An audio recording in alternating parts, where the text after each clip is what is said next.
Hello दोस्तों, मैं संजीव, आप सभी का विद्या पॉइंट में स्वागत है। हम आज बात करने वाले हैं सिकंदर के बारे में। सिकंदर प्राचीन इतिहास का सबसे इम्पोर्टेंट टॉपिक है। चौथी शताब्दी के शुरुआत में ही सिकंदर भारत पे आक्रमण करेंगे, यानी 326 बीसी में। सिकंदर 9 महीने तक भारत में रहेंगे, 19 महीने तक। छोटे छोटे क्वेश्चन एग्जाम में बनते हैं सिकंदर से, जैसे सिकंदर किस नदी को पार करने से सिकंदर की सेना इनकार कर दी, सिकंदर किस दर्रे से भारत में आया था, कौन सा युद्ध सिकंदर और किसके बीच में हुआ था, किस नदी के किनारे हुआ था। तो आज हम अच्छे से जानेंगे सिकंदर के बारे में। सिकंदर विश्व विजेता बनना चाहता था। जिस समय मगध पे नंद वंश का राज हो रहा था, यानी मगध के अंतिम वंश थे नंद वंश। एक हर्यक थे, एक शिशुनाग थे और एक नंद थे। नंद वंश का अंतिम शासक धनानंद बैठा था गद्दी पे। उसी समय सिकंदर भारत पे आक्रमण करता है। तो चलते हैं, बात करते हैं सिकंदर के बारे में। अगर सिकंदर के बारे में देखा जाए तो सिकंदर कहाँ का शासक का पुत्र था? मैसेडोनिया के एक शासक थे जिनका नाम था फिलिप द्वितीय। इन्हीं का पुत्र था सिकंदर। और सिकंदर अपने पिता की मृत्यु के बाद लगभग 20 वर्ष की अवस्था में 326 ईस्वी पूर्व सिकंदर गद्दी पे बैठते हैं। सिकंदर के भारत पे आक्रमण करने का मुख्य कारण भारत से धन की प्राप्ति करना था। एक इतिहासकार है जिनका नाम है हेरोडोटस। हेरोडोटस ने अपनी पुस्तक हिस्टोरिका में इतिहास में लिखा है बढ़ चढ़कर भारत के बारे में। बढ़ चढ़कर नहीं, सही ही लिखा हुआ है कि भारत सोने की चिड़िया है, भारत के पास खूब धन संपदा है, और ऐसा था भी। इसी को पढ़कर सिकंदर भारत में आया था और भारत को लूटने के लिए आया था। सिकंदर के गुरु थे अरस्तु। अच्छे से ये सारे क्वेश्चन को नोट डाउन करते चलिएगा। और अरस्तु के गुरु थे प्लेटो। तो ये क्वेश्चन बार बार पूछा गया है कि अरस्तु किसके शासनकाल में थे, सिकंदर किसके शासनकाल में भारत पे आक्रमण किए थे। तो सिकंदर के अगर हम आक्रमण का मार्ग देखें तो सिकंदर इस रास्ते से सिकंदर भारत में प्रवेश करते हैं। और यहाँ पे एक दर्रा है, दिख रहा होगा, खैबर दर्रा। खैबर दर्रा से सिकंदर भारत में प्रवेश करते हैं। और यहाँ पे एक क्षेत्र है तक्षशिला और एक क्षेत्र हमारा है पोरस। ठीक है, तो सिकंदर जब खैबर दर्रा से प्रवेश करेंगे तो तक्षशिला का एक राजा होगा, राजा अम्भी, जो सिकंदर से बिना लड़े सिकंदर के सामने घुटने टेक देगा ताकि हमारा साम्राज्य सुरक्षित रहे। सिकंदर आगे बढ़ते हैं और झेलम नदी के पास पहुंचते हैं। इस नदी के पास जैसे झेलम है, चिनाब है, रावी है, ब्यास है, ये सारी सिंधु की सहायक नदी है। जैसे सिकंदर आगे बढ़ते हैं झेलम नदी के पास, तो झेलम के पास एक शासक होते हैं जिनका नाम होता है राजा पोरस। तो ये सारी बातें हमारी कहानी में आएगी। अगर आगे चले तो सिकंदर खैबर दर्रा से होकर भारत में प्रवेश करता है। और उस समय भारत में एक तक्षशिला में राजा थे अम्भी और एक थे पोरस। ये आपस में हमेशा लड़ते रहते थे और इन्होंने कभी भी खैबर दर्रे के ऊपर ध्यान नहीं दिया। जितने भी भारत में आक्रमण हुए हैं स्थल मार्ग से, सारे के सारे खैबर दर्रे से हुए थे। खैबर दर्रा अफ़गानिस्तान में स्थित है। और ये आपस में भारतीय हमेशा लड़ते रहते थे। इतिहास यानी प्राचीन इतिहास से लेकर वर्तमान इतिहास, आज भारत का संबंध ना तो मालदीव से अच्छा रहा, श्रीलंका से ना अच्छा रहा, ना बांग्लादेश, अफ़गानिस्तान, नेपाल, पाकिस्तान, भूटान, भारत का पड़ोसी देशों से अच्छा संबंध नहीं है।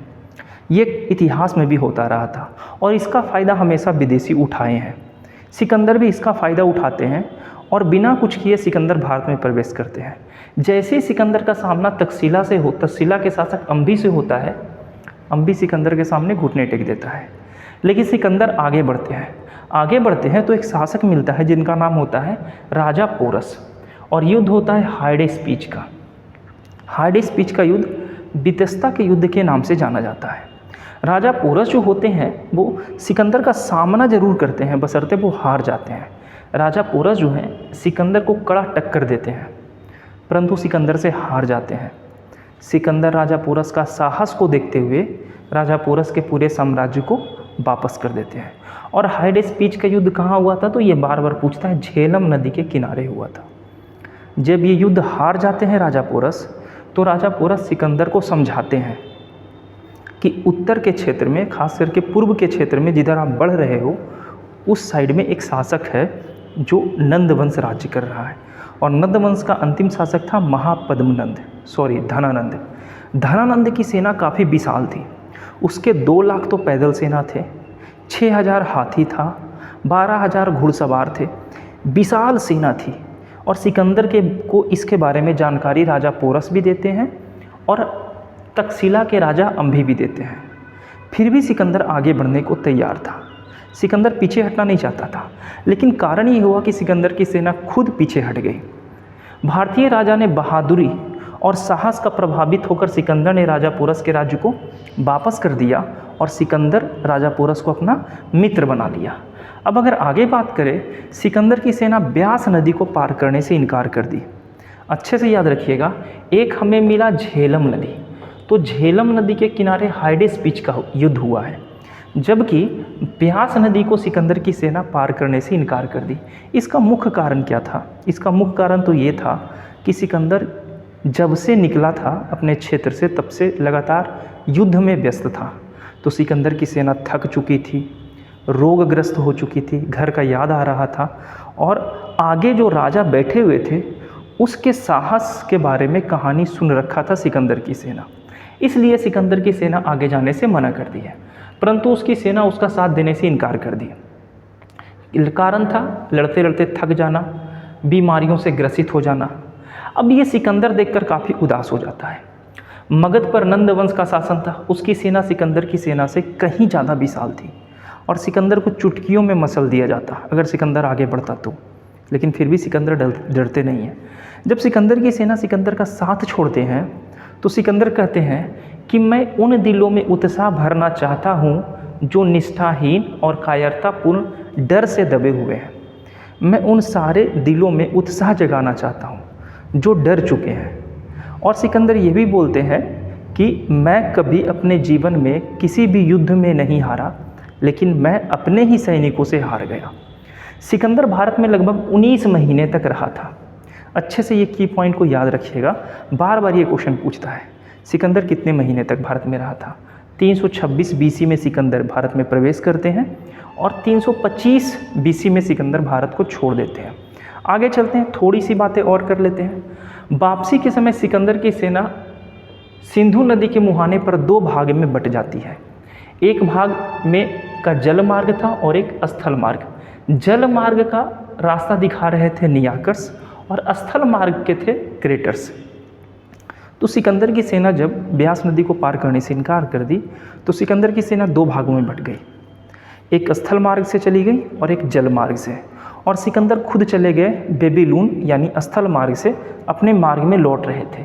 लेकिन लौटते समय सिकंदर की हत्या कर दी जाती है बेबीलोन में। कब की जाती है? तो 323 बीसी में। यहाँ पे ये डाटा आप देख रहे हो, सिकंदर को बेबीलोन में 323 में मार दिया जाता है। तो ये सिकंदर से संक्षिप्त विवरण है, छोटे छोटे फैक्ट। सिकंदर का जन्म, सिकंदर फिर द्वितीय मकदूनिया का शासक, गद्दी पर सिकंदर कब बैठा था, 20 वर्ष की अवस्था में गद्दी पर बैठा था। भारत में विजय कब हुआ है सिकंदर का, सिकंदर भारत से प्रस्थान कब किया है। तो ये छोटे छोटे फैक्ट थे सिकंदर से। सिकंदर हमारा अच्छे से कंप्लीट हो गया। आई होप ये टॉपिक आपको अच्छे से समझ में आया होगा।